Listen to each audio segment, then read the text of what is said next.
Bonjour et merci de recevoir le pain de vie chez vous. Dieu vient frapper à la porte de notre humanité comme il a frappé à la porte de la maison de Nazareth. Il attend un oui libre, confiant et disponible pour faire naître sa vie en nous. L'évangile de l'Annonciation nous parle donc de Dieu qui demande le consentement d'une jeune femme pour entrer dans l'histoire humaine. L'Annonciation marque alors le début de l'incarnation, le moment où Dieu se fait homme en Jésus-Christ dans le sein de la Vierge Marie.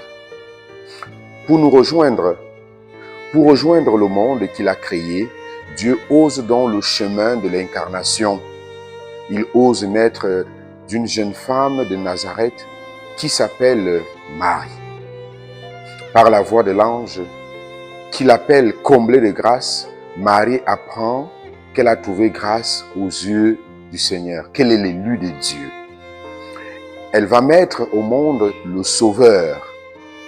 Marie va se faire toute accueillante, toute disponible et docile à la parole qui lui est dite de la part de l'ange. Une femme qui peut dire dans sa foi, « Voici la servante du Seigneur, que tout m'advienne selon ta parole. » Grâce à sa foi, Marie est disponible à participer au projet d'amour de Dieu. Elle permet ainsi à Dieu de se faire homme, de devenir l'un de nous.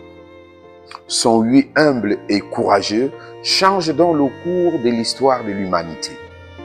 Oui, en disant son grand oui, Marie s'associe au projet d'amour de Dieu et permet ainsi que la maison de David et la maison de Dieu se rejoignent en la personne de Jésus, vrai homme et vrai Dieu. Son oui fait surgir la nouvelle alliance au cœur d'une maison ordinaire, la maison de Nazareth. Par son oui, Marie permet à Dieu de faire un don gratuit à l'humanité. Marie, sans douter de l'action de Dieu, interroge l'ange pour mieux se rendre disponible, pour mieux comprendre le mystère de son élection et de la volonté de Dieu qui s'accomplit en elle. Elle finit par faire confiance à Dieu. Son exemple nous encourage à faire confiance à Dieu dans les moments d'incertitude. Avec l'Annonciation, mes chers amis, s'ouvre pour nous l'espérance, une promesse de salut pour toute l'humanité. L'Annonciation est alors aussi un appel à la foi à croire en l'impossible de Dieu, car rien n'est impossible à Dieu. Laissons Dieu unir sa vie à la nôtre aujourd'hui. Entrons dans le projet de Dieu, permettons à Dieu de s'incarner encore aujourd'hui.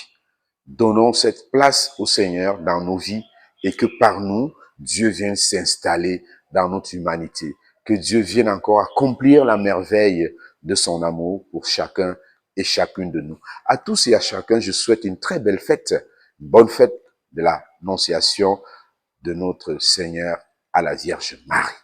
Bonne journée.